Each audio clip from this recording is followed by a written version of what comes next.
We begin this hour with the conflict in the Middle East. Israel is advancing further inside Gaza. The IDF claims to have struck around 300 militant targets in the past day, but this all comes at a terrible price in civilian casualties.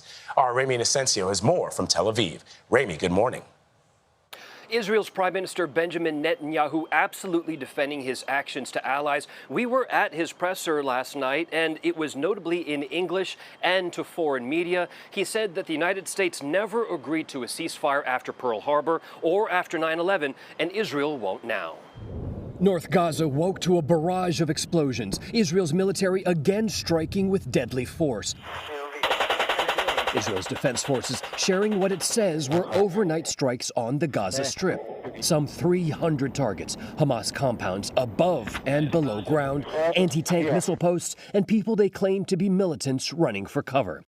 But Hamas claims it's fighting back. Just this morning, they released video of militants exiting a tunnel and claiming they were behind enemy lines just 2 days ago. While Israeli troops and vehicles push further south. One apparent goal, the encirclement of Gaza City. For Gaza's civilian population, this is a catastrophic humanitarian crisis, and with more than 8,000 dead, according to Gaza's Ministry of Health. The house is gone, and my mother is gone. Everything is gone, said this refugee camp resident. Rest in peace, Mother. Prime Minister Benjamin Netanyahu Monday said now is the time for war. Calls for a ceasefire are calls for Israel to surrender to Hamas. He also condemned as cruel propaganda a video released by Hamas showing 3 Israeli hostages, saying Netanyahu is a failure. When I saw the image of Danielle on TV, said her father, my heart almost stopped. But amid the anxiety of more than 200 hostages taken by Hamas, one celebration. Israel's military said they rescued 19-year-old Private Ori Megiddish overnight, the first to be rescued alive, now home with family. And the Israel Defense Forces say they have now killed the commander of Hamas's Northern Brigade, dropping a bomb on his location. Israel says that he ordered the massacre of Israelis at 2 settlements on October 7th. Anne-Marie. Ramy, thank you very much. And so now we want to flip over to Charlie D'Agata, who's following all of this from Tel Aviv for us. Charlie, it's good to see you.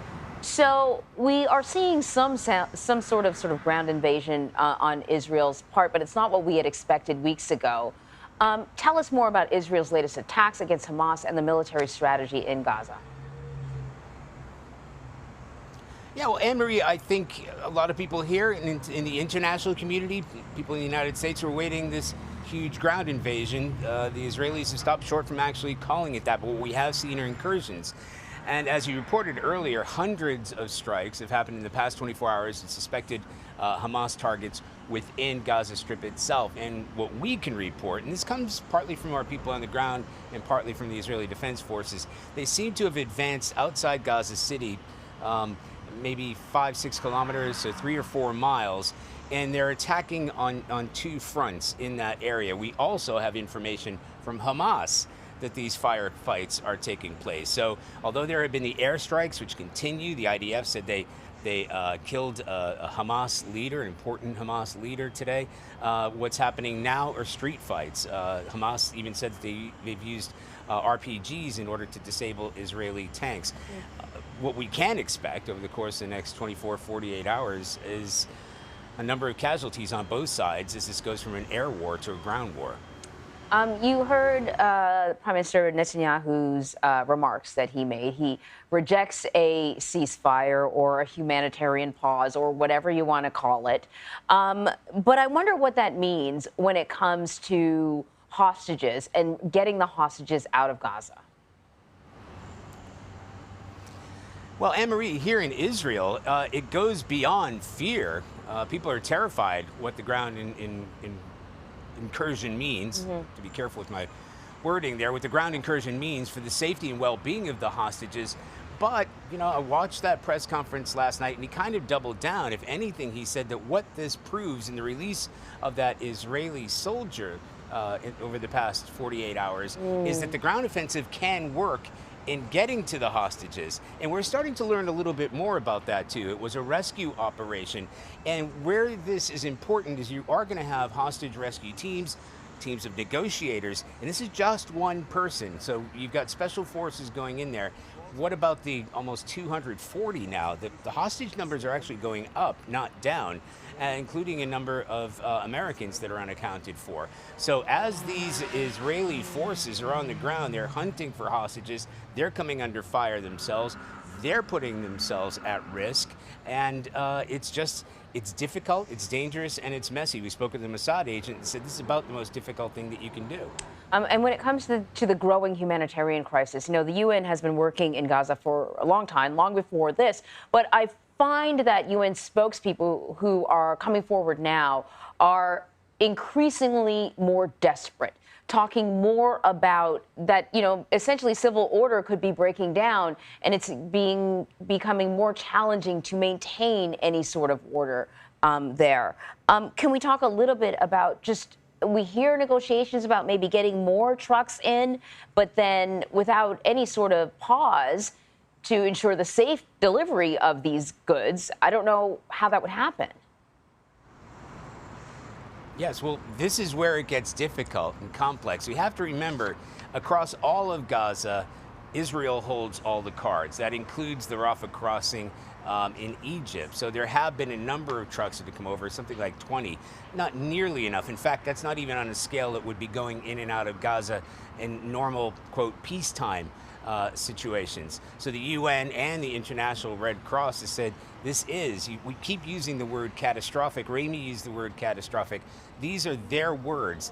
So you've got 2.3 million people there. A great number of those people have tried to get south. Gaza City itself alone, 650,000 people. So moving this great number of people from one place to another means that they're all homeless.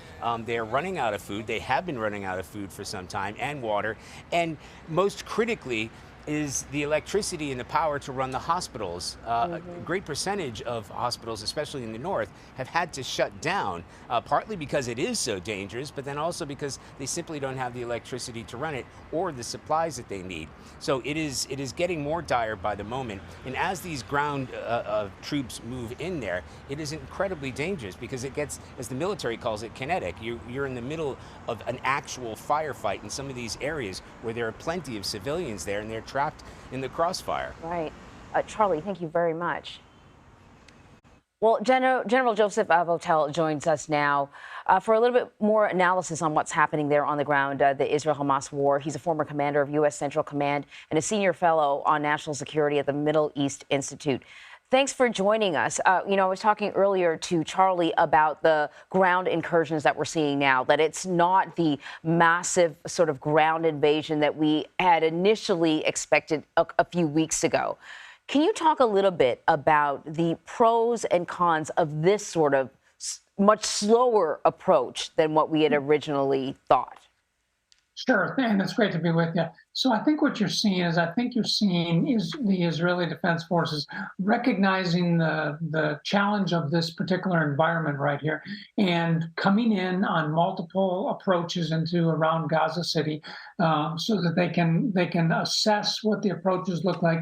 They can probe, they can see where there might be vulnerabilities that might be easier for them to get in and accomplish their missions. We're seeing, I know in the last 24 hours, we've seen engineering units going in, doing route clearance, so preparing the way, making sure that there's an easier passage for Israeli forces, taking advantage of the intelligence they have, as we just heard about, going in and rescuing a hostage, and then continuing their heavy strikes to continue to disrupt Hamas command and control, disrupt their infrastructure, certainly try to have an impact on the tunnel. So I think it's really a recognition of the challenge of the environment and the need to really proceed in a more cautious, deliberate manner.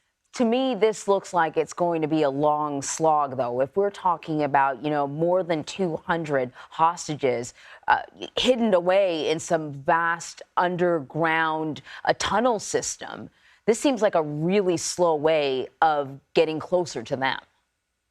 Well, it is, and I think we have to also appreciate that Hamas is learning from all of this as well. So they will do other things to move hostages around to make them more difficult as this operation proceeds.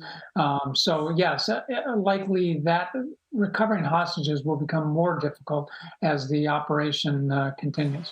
And you saw the release of that video of 3 of the hostages. Prime Minister Netanyahu called it propaganda. I'm curious about this sort of tactic. What is Hamas trying to do with this? Well, Hamas is taking full advantage of the information environment and trying to get as much information out there as they can to try to cause more condemnation of the Israeli government, the Israeli military, and the actions that are undertaken right here. We've often talked about this being a 3-dimensional fight, but really it's a 4-dimensional fight. And the 4th dimension is this information environment that Hamas is expert at exploiting here, and getting a message out, portraying images that pull on the heartstrings and really try to undermine the actions, in this case, of the Israeli government. So this is going to be an important competition space as well.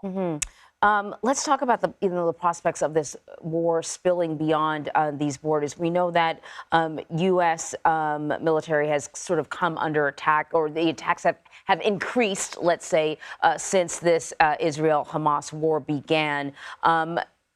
We've sort of talked a little bit about other areas, talked about Hezbollah, talked about Syria. What is your biggest concern? It seems like, Hezbollah does not want to get into this. But are you concerned that any misstep in an environment like this could lead us down a path that we don't want to go to?